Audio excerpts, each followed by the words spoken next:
жигиттери бүгүнкү майрам менен куттуктап кетмекчимин. Ошондой эле биздин азыр патриот жигиттерибиз бүгүнкү флешмобтун тартып азыр үйлөрүбүзгө аттанып турган кезибиз.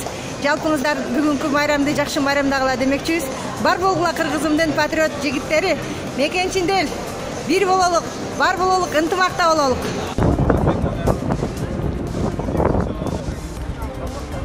Биздин кыргыз жигиттер Кремльде.